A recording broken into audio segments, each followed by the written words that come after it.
দৈনিক ৰাশিফল শিতান্তি আমাৰ সৈতে পোনপটীয়া সম্প্ৰচাৰত থাকিব ডক্টৰ পৰশমণি শৰ্মা। আমি পৰশমণি শৰ্মাৰ সৈতে পোনপটীয়া সংযোগত যাব বিচাৰিছো। হয় পৰশমণি শৰ্মা, সুপ্ৰভাত। আপোনাক আমাৰ অনুষ্ঠানৰ মাজলৈ স্বাগতম জনাইছো। আজিৰ দিনটো ৰাশিফল কি আমি আপোনাৰ পৰা জানিব বিচাৰিছো। ধন্যবাদ। আপোনাৰ লগতে সদৌ অসমবাসী ৰাইজক মই ডক্টৰ পৰশমণি শৰ্মাই জনাইছো সুপ্ৰভাত। আজি বুধবাৰ 24 ডিচেম্বৰ 2025। নিউমাৰলজিকেলি আমি যদি চাওঁ, আজি ড্ৰাইভাৰ নম্বৰ হৈছে 6, কণ্ডাক্টৰ নম্বৰ হৈছে 9। 6 আৰু 9ৰ যিটো কম্বিনেশ্যন, এটা মিক্স কম্বিনেশ্যন হয়। যদিও ফেমিলি অফ নাম্বাৰ্ছত থাকে, অলপমান কণ্ট্ৰভাৰ্চিয়েল কম্বিনেশ্যন হয়। গতিকে আজি আপোনালোকে বাক্যত অলপ কণ্ট্ৰল ৰাখিলে আপোনালোকৰ কাৰণে ভাল। অভাৰঅল দিনটো আজি ভালেই যাব। যিকোনো মেজৰ ডিচিশ্যন ল'ব পাৰে, কিন্তু আপোনালোকে অভাৰ কনফিডেন্স বা যিকোনো কথাতে যদি আপুনি এক্সাইটমেণ্টত কিছুমান কথা কয়, আপোনাৰ কাৰণে ঠিক প্ৰব্লেম হ'ব।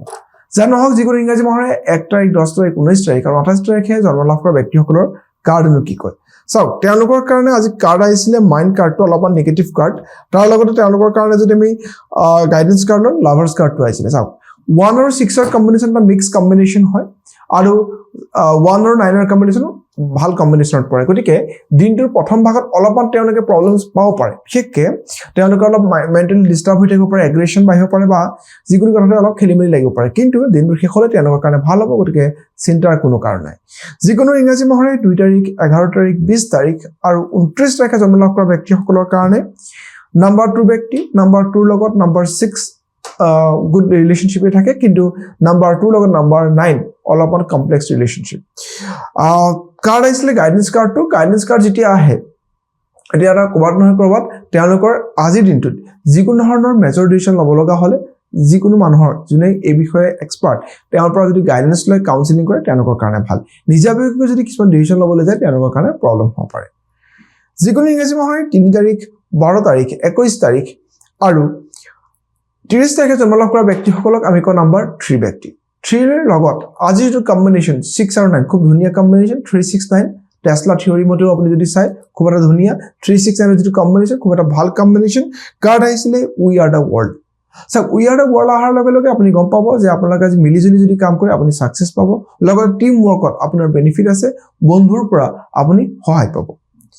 যিকোনো ইংৰাজী মাহৰে 4 তাৰিখ, 13 তাৰিখ, 22 তাৰিখ আৰু 31 তাৰিখে জন্ম লাভ কৰা ব্যক্তিসকলক আমি কওঁ নাম্বাৰ 4 ব্যক্তি।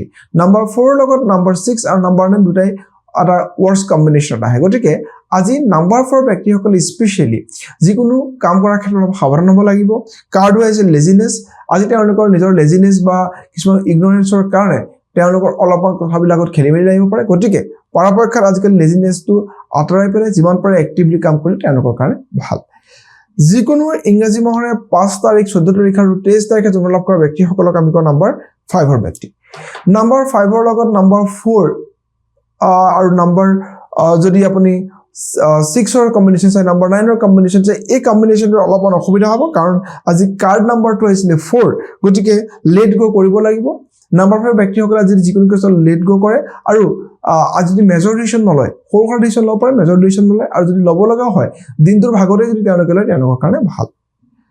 যিকোনো ইংৰাজী মাহৰে 6 তাৰিখ, 15 তাৰিখ আৰু 24 তাৰিখে জন্ম লাভ কৰা ব্যক্তিসকলক আমি কওঁ নাম্বাৰ 6ৰ ব্যক্তি। নাম্বাৰ 6ৰ লগত নাম্বাৰ 6 আৰু number 9 more than average combination, kind of আপোনাৰ the source কাৰ্ডটো আহিছে। গতিকে কাৰ্ড যিটো source আহিছে, গতিকে তেওঁলোকে অলপমান কষ্ট কৰিলে তেওঁলোকে আজি ছাকচেছটো লাভ কৰিব পাৰিব। নাম্বাৰ্ছ তেওঁলোকৰ ফেভাৰত আছে, তথাপি তেওঁলোকে 6ৰ প্ৰভাৱটো বেছি হোৱাৰ কাৰণে কিছুমান লাক্সাৰিয়াছ বস্তু তেওঁলোকে কিনাৰ ফলত ফাইনেন্সিয়েল অলপ লছেছ হ'ব পাৰে।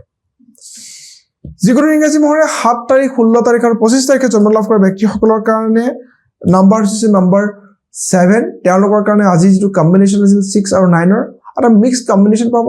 তেওঁলোকৰ কাৰণে কাৰ্ড আজি পজিটিভ আহিছে, গাইডেন্স কাৰ্ডটো আহিছে। একচুৱেলি নাম্বাৰ 7ৰ ব্যক্তিসকলে নিজাকে কিবা কৰাৰ বাহিৰে তেওঁলোকে যদি কাৰোবাৰ পৰা গাইডেন্স লৈ পেলাই কাম কৰে, তেওঁলোকৰ কাৰণে ভাল হ'ব। যিকোনো ইংৰাজী মাহৰে 8 তাৰিখ, 17 তাৰিখ আৰু 26 তাৰিখে জন্ম লাভ কৰা ব্যক্তিসকলক আমি কওঁ নাম্বাৰ 8ৰ ব্যক্তি।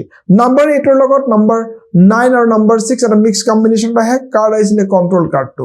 নাম্বাৰ 8ৰ ব্যক্তিসকলে তেওঁলোকৰ যদি কৰ্মত কণ্ট্ৰল ৰাখে, কথা বতৰাত কণ্ট্ৰল ৰাখে, সকলো ক্ষেত্ৰত যদি কণ্ট্ৰল ৰাখে, তেওঁলোকৰ কাৰণে ভাল হ'ব। অভাৰ তেওঁলোকে লোকৰ কাম কৰিব গৈ তেওঁলোকৰ নিজৰ ক্ষতি হ'ব পৰাও সম্ভাৱনা আছে।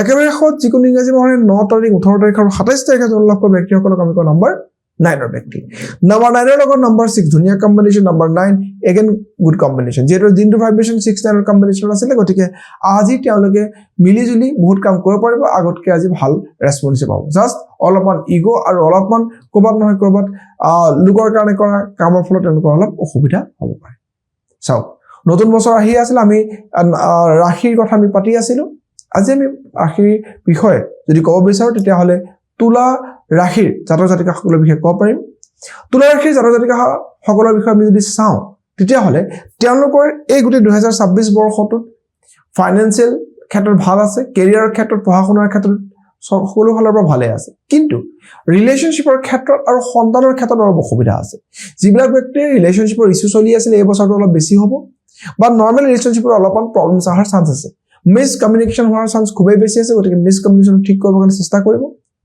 লগতে সন্তানৰ পৰা তেওঁলোকৰ অলপ অশান্তি সন্তানৰ কাৰণে অলপ চিন্তা মানসিক দ্বন্দ্ব তেওঁলোকে পাব পাৰে লগতে সেই যাৰ সন্তানহীনতাৰ সমস্যা যাৰ সন্তান নাই তেওঁলোকেও কিন্তু এই বছৰটো 2026 বছৰটো তেওঁলোকে অলপমান প্ৰবলেম হ'ব সন্তান মানে হোৱা নোহোৱাৰ এই লৈ পেলাই তেওঁলোকৰ এটা চিন্তা থাকিব ল'ৰাকে জাতক যেহেতু শিক্ষাৰ্থী সকলৰ কাৰণে খুব এটা ভাল সময় গতিকে কম্পিটিটিভ এক্সাম ক্লিয়াৰ কৰিবৰ কাৰণে তেওঁলোকৰ ভাল শনিৰ পজিশ্যনটো বৰ্তমান তেওঁলোকৰ ভাল অৱস্থাত আছে গতিকে চিন্তা কৰিব নালাগে কোৰ্ট কাছাৰী যদি কিবা সমস্যা আছে সেয়া তেওঁলোকৰ ঠিক হ'ব উপায় কৰিব কি চাওক তুলা ৰাশিৰ জাতক জাতিকাসকলে কি উপায় কৰিব বুলি যদি ভাবে তেতিয়াহ'লে তেওঁলোকে মা লক্ষ্মীৰ আৰাধনা কৰক বৃহস্পতিবাৰ আৰু শুকুৰবাৰে তেওঁলোকে যিমানেই মা লক্ষ্মীৰ আৰাধনা কৰিব তেওঁলোকৰ কাৰণে ভাল হ'ব লগতে গা ধোৱা পানীত তুলা ৰাশিৰ ব্যক্তিসকলে গা ধোৱা পানীত যদি অলপমান গংগাজল আৰু গোলাপ জল মিক্স কৰি গা ধুৱে তেওঁলোকৰ কাৰণে ভাল অভাৰ 2026 তেওঁলোকৰ প্ৰেম আৰু সন্তানৰ কথা বাদ দিলে বাকি অভাৰ ভালেই যাব গতিকে তেওঁলোকে যদি গোটেই বছৰটোত পজিটিভিটিৰে পাৰ কৰে তাৰ প্ৰতি গুৰুত্ব দিলে তেওঁলোকৰ কাৰণে ভাল ভাল কিতাপ পঢ়ক ভাল আলোচনা কৰক আপোনাৰো নিশ্চয় ভাল হ'ব ধন্যবাদ পৰশমণি শৰ্মা আৰু এয়া আছিল আজিৰ দিনটো দৈনিক ৰাশিফল ডক্টৰ পৰশমণি শৰ্মাই আপোনালোকক জনালে